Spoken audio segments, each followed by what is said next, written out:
traía también más referencia a la mítica APRO, Area Economic Research Organization, fundada por el matrimonio Jim y Cora Lorenzen. En su edición de julio y agosto del 67 dedicarían un pequeño fragmento al avistamiento que aconteció en Sudamérica, y evidentemente Paraguay estaba ahí presente. En la edición siguiente nos narraba a través de Sudamérica centenares de avistamientos de extraños objetos aéreos han sido observados sobre Argentina, Uruguay, Paraguay el día 24 de junio, avistamientos que empezaron a recorrer por toda Sudamérica. Inclusive se han trazado líneas ortotécnicas de aquella noche. Por lo menos hubo en Argentina 10 provincias que han habitado los mismos proyectos que se dieron en Paraguay, en Asunción. Este es uno de los bocetos de los testigos. Esferas luminosas, menos de 30 metros de altura, que se movían así. Muchas veces por un movimiento serpenteante. Como formaciones de aves más o menos, pero no son aves. Pero la cuestión es que al ver estos gráficos y escuchar los testimonios es inevitable pensar en el caso de 1952 que es conocido como las luces del grupo. ¿Coincidencia?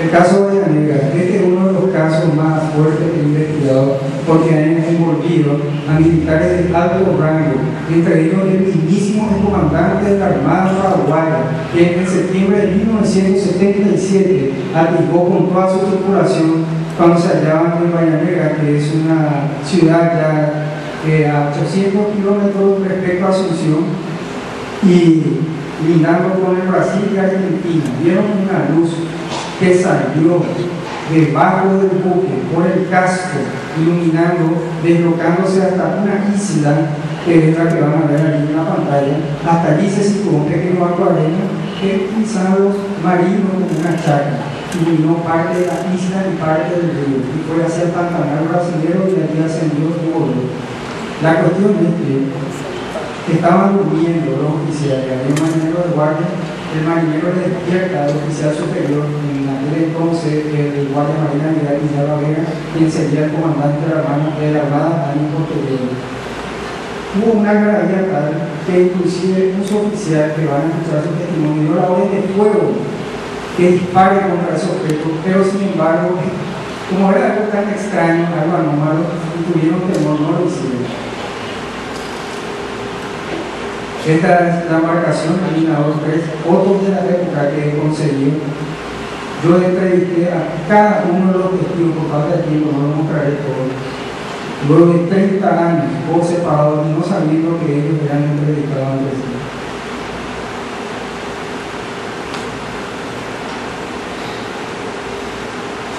En 1977 yo estaba destinado en un buque de la Armada. Ya una lugar me despierta mi marinero que estaba haciendo la guardia y dice, señor, la calle, me dice, bueno, algo que tiene mi mano, algo que se prende ahí cerca del buque, y lógicamente yo, sorprendido por la información, me levanto rápidamente, me acerco hacia el lado del río, digamos, porque el barco estaba atracado o recostado por la ranquillo del lado del río donde estaba el objeto que indicó el marinero, y veo una luz muy fuerte, muy potente, que prácticamente dilapidaba y no se podía ver qué no era, no se entendía. Segundo testigo, el oficial Leopoldo Belli, oficial regular armado, cumplió servicio en Minador 3, testigo del evento, autorizó que se dispare contra los objetos. Se le avisó al que estaba de guardia marinero, avisaron que había luces más o menos que alumbraban todo el casco del buque. Entonces esto pudieron avisar al oficial de guardia y vino él y verificó que exactamente eso estaba pasando. Pero el director iba hacia el Pantanal. Entonces le dije si por qué no hace un disparo. No, el día se da cuenta que era algo raro que estaba pasando. Y Lisam después se perdió de llegó hasta la costa brasileña y aquí parecía que cuando llegaba aquí frenaba y se perdió la vida. Capitán Pablo Villarro, oficial retirado de la Marina, cumplió servicio en la base naval, también testigo del evento. Y con el Guardia Marina y la Vega, que en ese día estaba de guardia, con un suboficial y 2 marineros. Esa noche yo me acosté en la popa, o sea, en la cola del barco. Sí, ahí él se despierta y por supuesto le sorprendió algo raro que estaba pasando ahí en la esquina, en una isla, quinta de la punta de la isla. Que iba así y veo en la punta de la isla algo que parecía que de niña y retrocedía. Felizmente he visto, no es que me contaron, he visto y subí a mirar al hijo. Yo el fusil, me iba tirando en serio, por ahí la tapa y la tapa. Por ahí sí, yo la ataco y me ataca. Ese era el pensamiento de aquella noche. Y la recreación fue de él. Pero los impactos de todo esto que aconteció en septiembre de 1977 a las 2 de la madrugada. Y hay que recordar que hacia el norte mismo ocurría el caso Isla Corales. ¿Será que algunos de los ovnis que están plurando por Corales se deslocaron para Paraguay o viceversa? Va para vencer. Caso de Espíritu no. El 2 de marzo del 2012, un ingeniero forestal de nombre Antonio Espíritu, quien se encontraba en las cercanías del Jardín Botánico del Zoológico de Asunción a las 18:51 para ser exacto, fotografió un extraño objeto cándido a pocos grados de distancia de nuestro satélite natural. Él se encontraba realizando alguna fotografía, aquí aguza la vista, ve un objeto que gira sobre su propio eje, permaneciendo allí estático por más que giraba. Comienza a moverse el objeto, tira una segunda foto, una tercera foto, una cuarta foto, debajo de la luna. La trayectoria que describió este ovni, porque era un objeto realmente no identificado antes de iniciar la investigación, era similar a esta, en D. Yo analicé la foto meticulosamente con todas las herramientas de informática forense y no he encontrado fraude digital alguno. Escala de brillo y contraste. Se observa que un cuerpo perfectamente esférico. Hice una reconstrucción tridimensional del cuerpo basándome en los píxeles y demás información.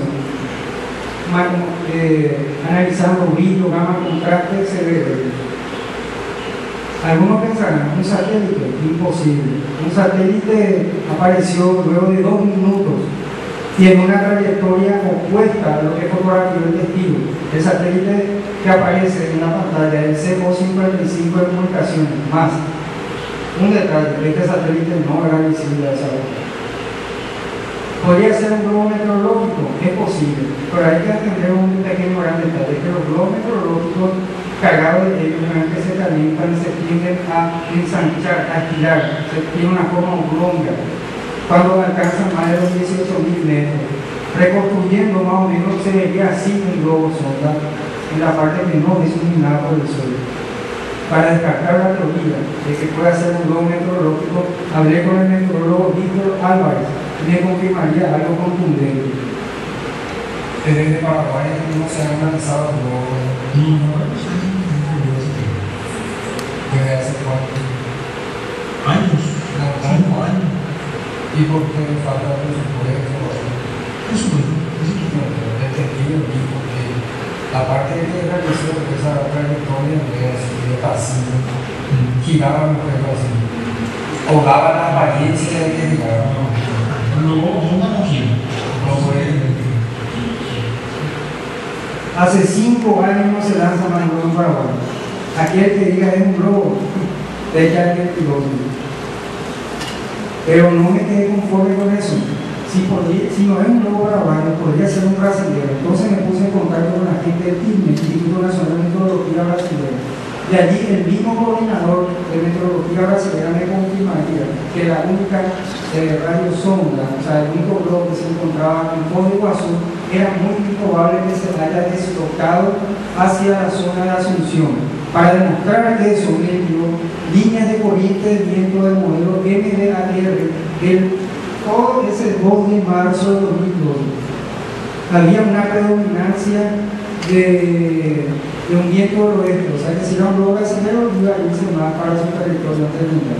Yo entré en contacto con el capitán Miguel Amaya, meteorólogo, radiosondeísta de la Fuerza Aérea Argentina, que me confirma que el señor ya hace varios años ya no se hace lanzamiento de globos de Salta, y él cree que es una tecnología que está siendo desfasada por culpa de las cuestiones satelitales. No, eso no. Caso de Mito, 18 de enero de 2012, Ciudad de La Pared, Paraguay.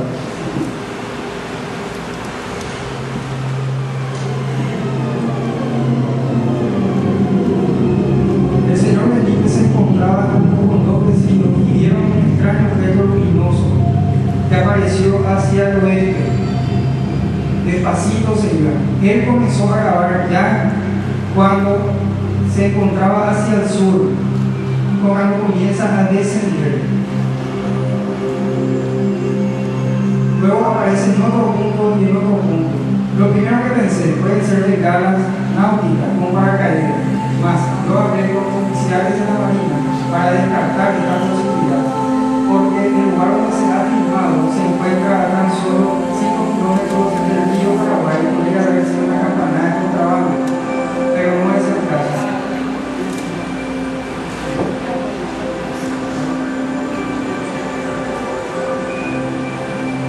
Hay mucha luz, no se percibe tanto, pero está cayendo detrás de unos árboles.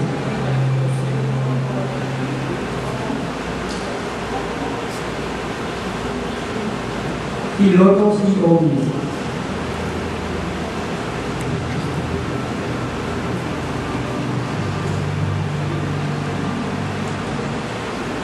Me fui a entrevistar a la gente de la torre de control del aeropuerto siglo XXII y le interrogué si ellos veían ovnis. Y vean lo siguiente.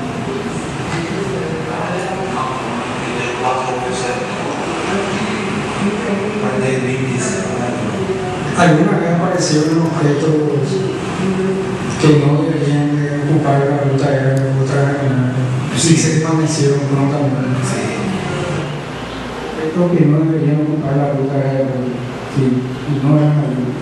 El caso más antiguo que encontré buscando lo hallé en los archivos de mitad y fue el 29 de abril de 1966. Un piloto argentino, el señor Carlos Luis, quien venía de Posada para Asunción, fue perseguido, escoltado y atemorizado por la presencia de un disco volador que recibió a la altura del río del 40. La cuestión es que él había atisbado una suerte de objeto metálico que estaba allí casi oculto entre las nubes. Él pensó que era un avión, porque hay algo en aeronáutica que se conoce, hay un protocolo de seguridad que es 3,5 millas náuticas, que uno debe respetar, no debe por qué aproximarse tanto a un avión porque puede ocasionar un accidente. Entonces él hace la maniobra y el objeto se acerca, se coloca encima de él y ve que era un disco que tenía unas cogueras por debajo, lanzando emisiones de color amarillo anaranjado, produciendo un sonido eléctrico que nunca antes había oído él. En la jerga aeronáutica comenzó a realizar lo que se conoce como palancazo, tratar de esquivar los objetos. No podía, presentaba alta maniobrabilidad.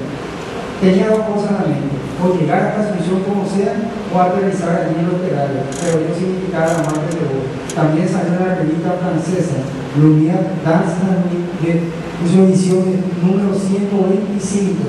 Yo conversé con el investigador francés Dominique Weinstein, quien me facilitó este documento gentilmente, y allí estaba el relato del señor Carlos Luis. El testigo, con su monoplano, una Beechcraft Bonanza, posando en el entonces aeropuerto Presidente Flores, perseguido por un plato volador. Y la distancia del plato volador al avión, 10 metros.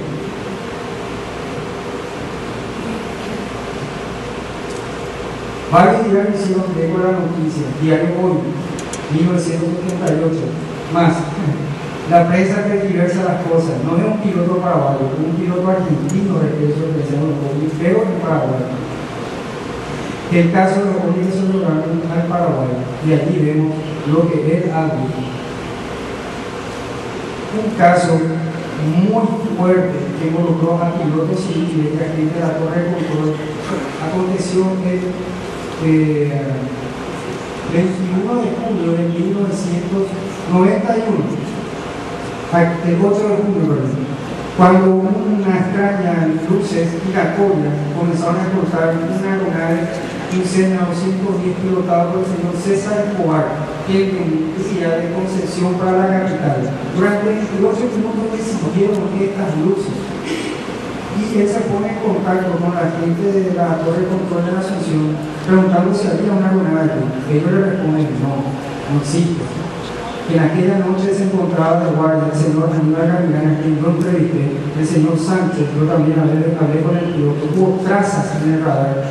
Se elaboró un acta en el libro de novedades y un informe que reposa el Ministerio de Defensa, al cual yo solicité y me estoy peleando para conseguir ese documento. Podría ser el único documento paraguayo que hable sobre ONI en una entidad estatal. La cuestión es que el señor Gavilán le recomienda que apague las luces de su avión, pensando crear una refracción atmosférica.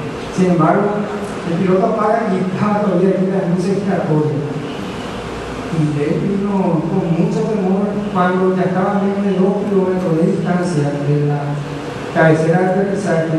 El señor Gavilán sube a la torre de control con unos binoculares que observan la posición en el cuadrante que le indica al piloto y ve. Y sin embargo, algo más raro aconteció.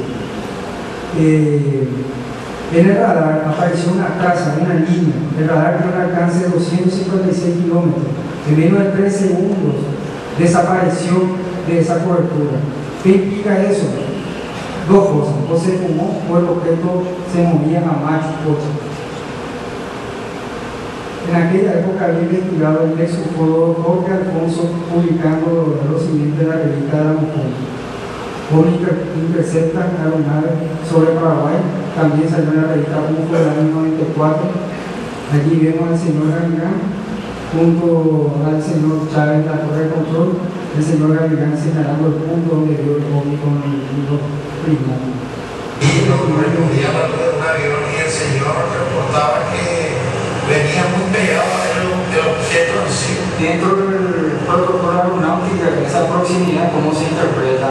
Y si en una aplicación de una norma aeronáutica, eso es considerado un incidente. ¿Qué estaba realizando usted en el aeropuerto? Yo como de guardia en la torre de control. El señor Chávez estaba de guardia en aproximación y ruta, que hace sea el centro de control de área, oficina de control de aproximación, y yo estaba de guardia en la torre de control. Notó que cuando él trataba de apartarse, el otro mantenía la separación. Veía que era una cosa que como que giraba, una cosa redonda como que giraba, y tenía varios colores las cosas. Pero él me dijo que uno, yo me di cuenta que no estaba en el, aunque yo prenda la luz no iba a ver. Dos, él tenía el temor de que si prendía la luz y le enfocaba, me considero una agresora por prender la luz y le ataque. Orienté mi binocular hacia donde él decía que estaba ahí, y evidentemente había algo que tenía una luz giratoria. Que pudo haber desaparecido en el rango del radar, que son de 256 kilómetros. ¿Cómo se podría traducir eso en la velocidad? Y un mínimo Mach 7, las aeronaves comerciales eran Mach 084. Y en aquella época existían aeronaves en nuestro país que se pueden desplazar a esta velocidad. No. Hasta ahora no existe una aeronave que yo conozca, y yo soy un estudioso de los aerodinos. ¿Quién comanda? Y si no está comandado, ¿por qué mantenía una distancia regular de la aeronave durante tanto tiempo? También figuró en los archivos de Lucas. caso de aterrizaje de ovni que encontré en el país.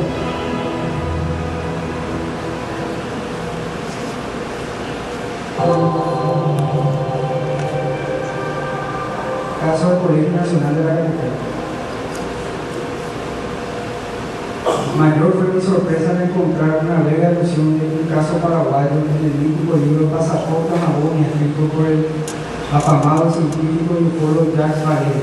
En el último capítulo, un ciclo de aterrizaje, un catálogo de casos de presunto aterrizaje ovni figuraba en el caso número 562, fecha aproximada. Un estudiante de nombre Anastasio Lembe vio aterrizar un objeto en los terrenos de la escuela.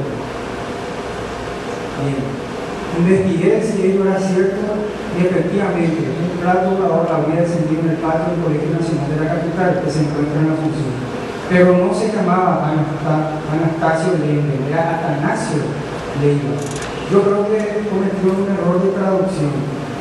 Y el 5 de febrero de 1963, él fue en el patio del colegio para tratar de buscar una pelota que se había extraviado. Era un sujeto humilde, ¿verdad? Y lo mejor constituía de gran valor de ese juguete para él.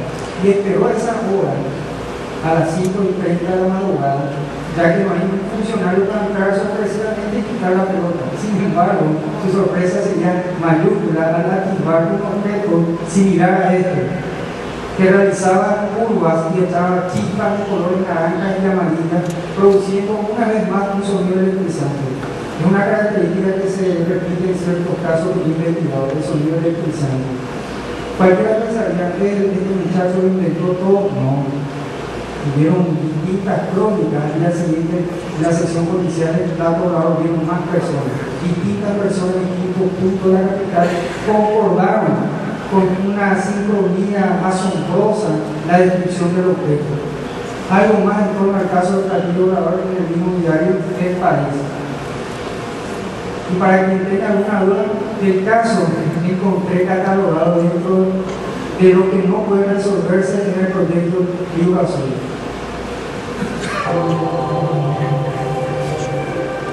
Caso Humaitá. Humaitá es una ciudad histórica donde se encontraban las trincheras de la guerra de Paraguay. Se encuentra aproximadamente a 750 kilómetros de la capital al sur de Niembocó. La cuestión es que los primeros días de septiembre aparecieron unos extraños redondeles en el pasto de una pista de aterrizaje. El propietario del terreno era el señor Antonio César Jiménez, quien había descubierto estas extrañas marcas en un terreno más hospital. Apareció luego una profesora de historia de nombre Vicenta Miranda, quien al ver eso, caramba, esto se parece a la señal o rastro de los aterrizajes ovni que muestran Nicole y Chávez. Y la comunidad estaba dividida. Había quienes decían, no, que esto es hora de entidades malignas, y había lo que decían los más jóvenes que se trataba de ovnis. Salió en crónica, última hora, uno mintiendo detalles, otro exagerando, otro mintiendo. Había que ver qué grado de certeza encerraba todos estos casos. Y entonces fui hasta aquí.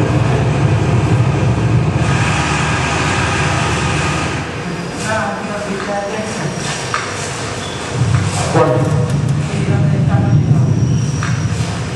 No sé, eso me da mucha administración.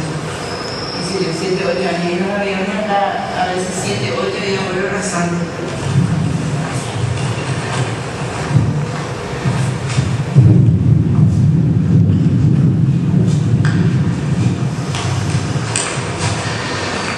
Es el dueño del campo.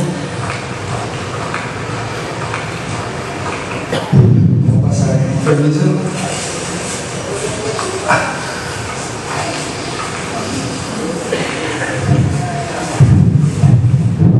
Azulado. El color de las hojas.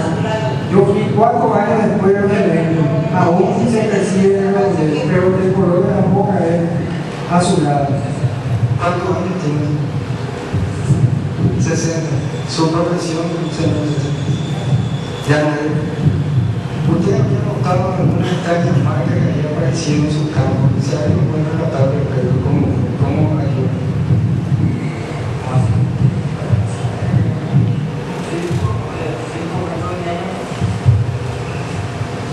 Con una salida que nunca se daba. ¿De cuánto tamaño? ¿De cuánto tamaño? De cuánto tamaño. Eso ya no tenía salida. Esos círculos más chicos no tenía salida. Los más grandes sí siempre tuvieron salida.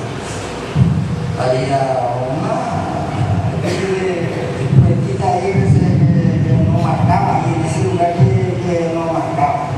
No llegaba a marcar completamente ese lugar.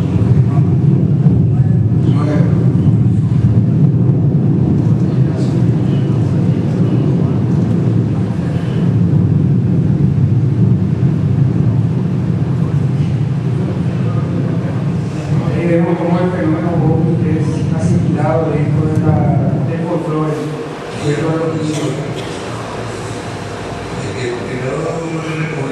Esta señora que viene en pantalla es el intendente, el ex gobernador de Huancán. Él recibió la denuncia de pescadores que vieron luces en el lugar donde aparecieron los sitios. 17, 18 circunferencias de diferentes diámetros y no cerraban las circunferencias. Parte más grande del círculo era prácticamente unos 60-70 centímetros de ancho, luego el pasto totalmente seco. Comentaban de que vieron algunas luces que venían hacia la costa argentina, así como me estuve explicando, ¿verdad? Y hacían un giro allí sobre la batería Londres, ya yendo hacia esa pista de aterrizaje. Las fotos del día después. Así quedó.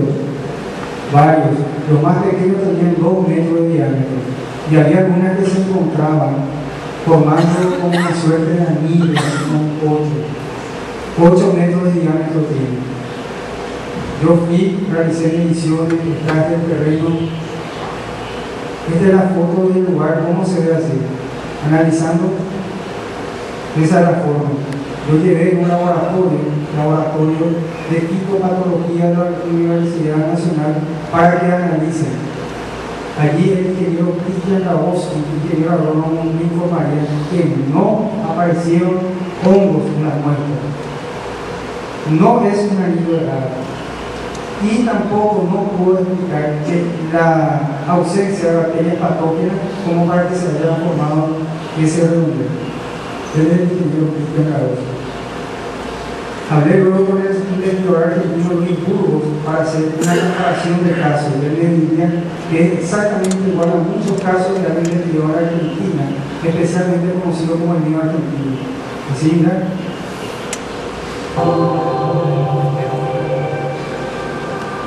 Huella y cero.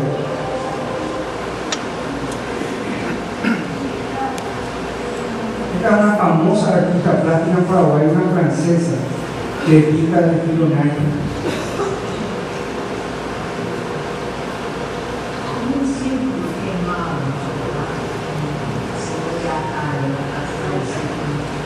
Vemos cómo el fenómeno ovni incluso traspasa al aire. Es un círculo, un gato volador para mí, ¿verdad? Su rastro, que se abre un gato en el lugar, se había visto cosas extrañas. Entonces me interesé mucho en el tema, hablé con la gente de los lugareños y a raíz de eso hice una exposición que se llamaba Volcanes de Alta Aire. El cuadro, mucha gente había visto platillos volantes. Esto está pintado con mucha fantasía, pero la idea es que se veían ovnis en el Cerro Acaray y un buen día apareció un ciclo quemado allí también. Hasta ahora estoy buscando el estudio de este caso de intrusiones. La cordillera de intrusión que se encuentra en el Guayán son unas serranías entre 600, 700 hasta 800 metros de altitud, que poseen una gran belleza. No solo serían un paraje turístico, sino también interesantes y fascinantes sucesos ufológicos.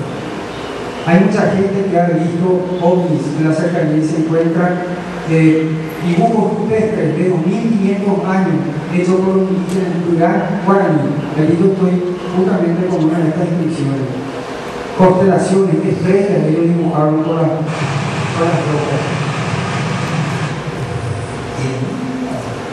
Este señor es un técnico de la antena repetidora del canal 9, quien dio un ovni arriba a 650 metros.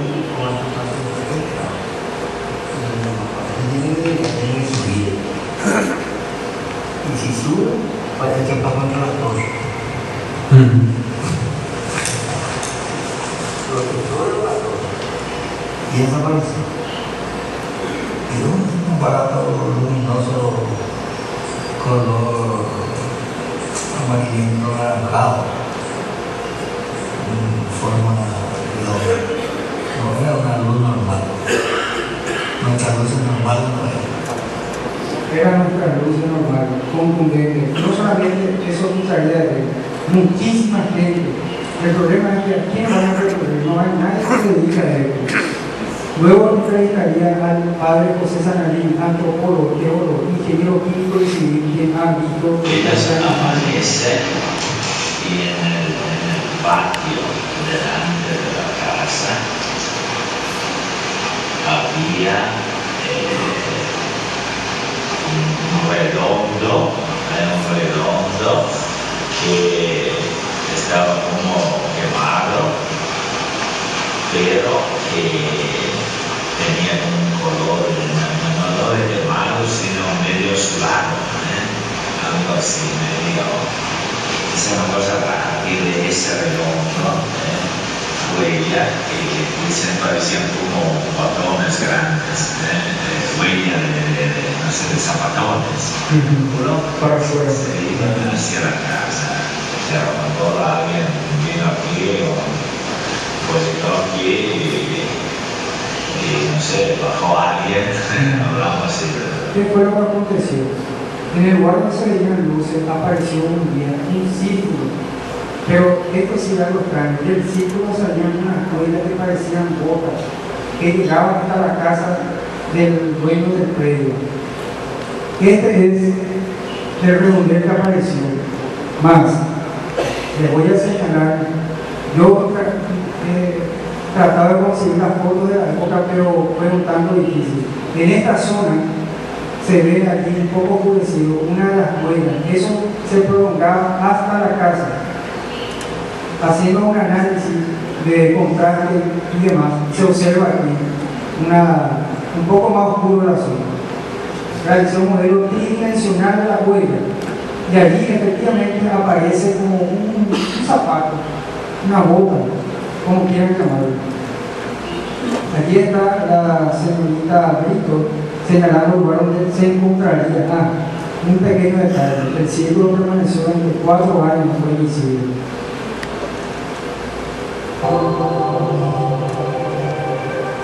Caso Portalegua, este es un caso sorprendente. Lo he descubierto hace poco y no quería omitirlo en la exposición. Siempre supuse que algo muy grande había pasado en el Paraguay y no me equivoqué. Aparentemente un platillo volador o un ovni se estrelló en una localidad conocida como Portalegua, que se encuentra en el distrito de Cotahupo, Salvador actualmente. ¿Qué pasó? El 3 de enero de 1966, varias personas escucharon el ruido de una turbina como un avión, algo que caía rápidamente. La señora Cristina Osuna fue la testigo principal y encontraron un cráter de 10 metros de diámetro por 10 de profundidad que humeaba. Durante 4 días humeaba. Fue un plato volador que cayó en Portalegua y allí está, un cráter de 10 metros. Todo el pueblo fue a ver, todo el pueblo humeaba. Algunos árboles comenzaban a caer. Allí está la testigo principal, la que estuvo más cerca, la que descubrió primero, la señora Estelina, contando al comisario de Portalegua y al periodista de la desaparecida revista Cumbre. Como son gente campesina, humilde, ellos realizaron una pequeña misa a las 17 horas del mismo día. invitándole a un párroco para que sacramente el lugar. Pero ¿quién fue a ver inclusive el rastro de este? Nada más que la primera dama de la nación de aquel entonces, la señora Doña Vita Mora Stromer, señora del ex dictador Alfredo Stromer. Allí vemos el cráter, varios reportes de prensa de la época, nunca se investigó nada. Allí está la señora viva. Juliana. Một quay ra trên que o su pijama ya que se me pues ahí está muy lento pero que la niña ahí pues para ahí fuera ahí la fuera a mí ok. Bueno, por cuestión del tiempo vamos a acelerar. Este era uno de los en aquel entonces tenía poco años más descubrió a la. ¿Cuál es su nombre, señor? José. El cráter existe todavía, yo fui a tal lugar, pero hay un pequeño detalle que estoy diciendo. La señora, cuando fue y vio el interior, no pudo ver nada, solo uno más. Cuando regresó en una carreta para su casa, en medio de la madrugada, hizo algo que se levantó luego. Ellos descargan la posibilidad de un pollo, de tratar de pasear o cosas así. Todo ese matorral es lo que fue el cráter. Ahora tiene 20 metros de diámetro por la erosión. Y el año que viene voy a ir y con unos geólogos vamos a tratar sobre qué hay debajo. Vamos a adelantar un poco, de este caso no lo voy a hablar. Era un caso de presunto aterrizaje también, porque tengo algo muy importante que mostrarles.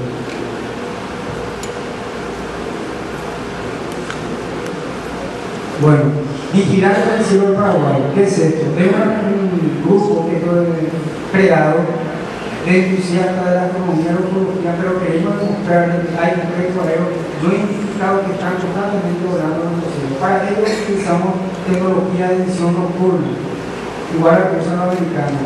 Y el 22 de abril de este año, a las 3:26, grabamos una extraña formación que bajo ningún concepto puede ser considerado una aeronave convencional. Y para ello voy a mostrar una batería de análisis que demuestra lo siguiente.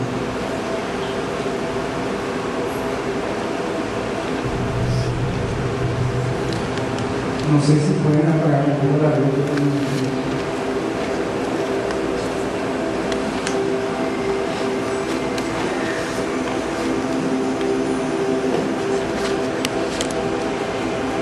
Ven 5 esferas blancuzcas que están maniobrando. ¿Se ve? No se ve. Ahí no se ve.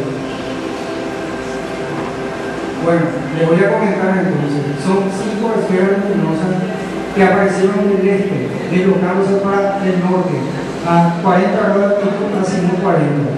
Aquella noche había un viento de 11 kilómetros por hora al sudeste. Si se trataban de aves mandadas para que estos iban a irse más para el este, estos se fueron en sentido contrario. Nosotros tenemos un láser astronómico de un alcance de 5 kilómetros.